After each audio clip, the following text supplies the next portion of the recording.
You know, drones are really cool nowadays and the way that you get to film with them, but if you're trying to record audio, you can't do it. Why? Because drones have all that prop noise. Well, I'm going to show you a way that you don't have to worry about the prop noise at all, and I bet your drone can't do this.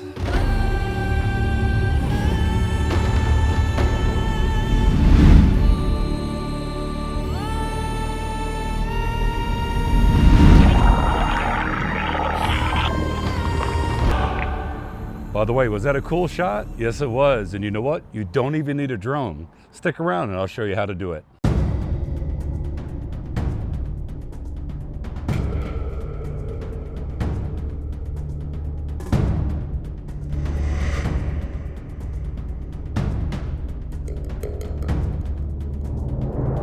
So let's talk about the pros and cons of using a drone. The obvious pro is that you can go a few hundred feet over the ground in an X, Y, or Z axis and get really cool shots. The obvious disadvantage is the bzzz over your sound. Now, let me ask you this. When you're doing something like a direct address to camera, are you needing to get sound a few hundred feet away? Or maybe is 20 or 30 feet good enough?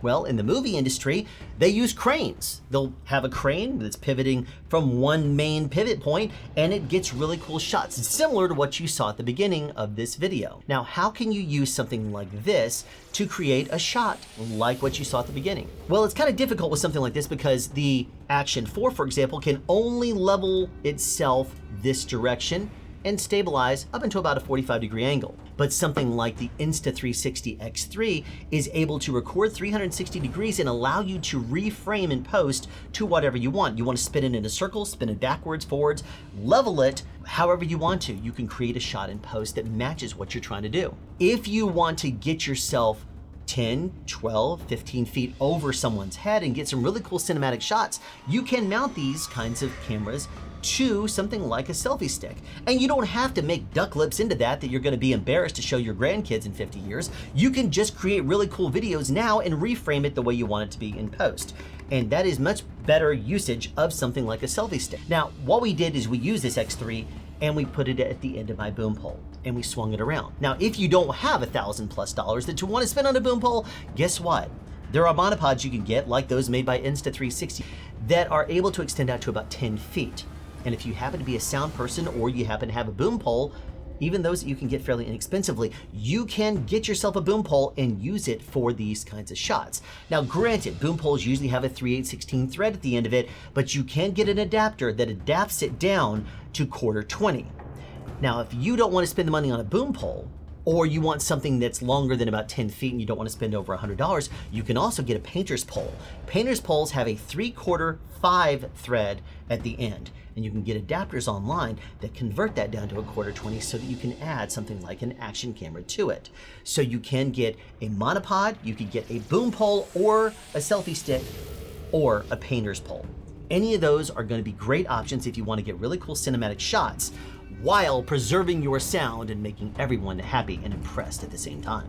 So now when it came to the audio portion of that video, what I did was I used my Rode Wireless Go 2 and I had it clipped onto my pocket, and then I used a lapel microphone. I used a little bit of gaff tape just to secure it to the inside of my collar, and that way I could get some good audio recording.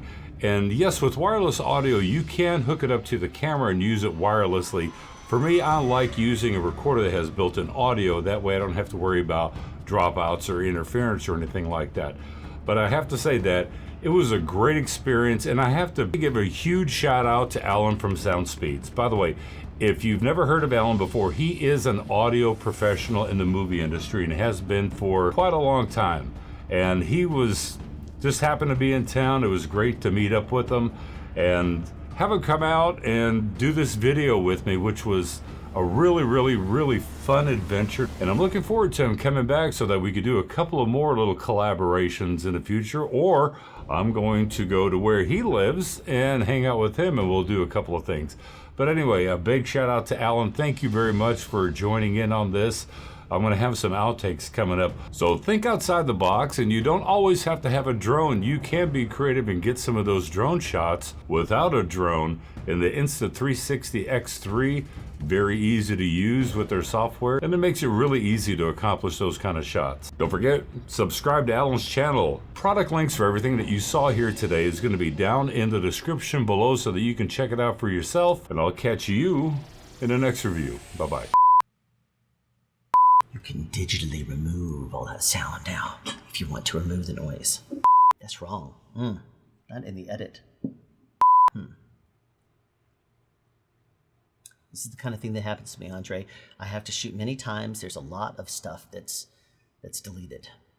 Now, people use selfie sticks. They run it away from their face and make duck lips, into them, somehow thinking that that is going to make them look intelligent or something when they show this picture to their grandkids. That is horrible. So let's talk about the pros and cons of using a drone. So let's talk about the pros and cons of using a drone. You can get really cool shots a couple hundred feet over. Let's talk about the pros and cons of using a drone in your creation, in your visual. Monopods you can get, like those made by Insta360 X3, that allow... Oh my gosh. I was going so well. Because we mentioned the pro... So let's talk about the pros and cons of using something like... So let's talk about the pros and cons of using a drone in content creation. I think that might have been it. Why don't you stand up when you're talking to me? Oh, you are. Dude is tall. He's really tall. I'm not tall. He's not tall to himself. No, I'm not tall. If you talk to someone like a giraffe doesn't realize it's tall. A mouse thinks it's huge. How about Willy Wonka and the Chocolate Factory? You saying I'm Veruca's? Who's the one that ate the berry? Got all big, Who was that? Was that Veruca? No, that wasn't Veruca. Who was that?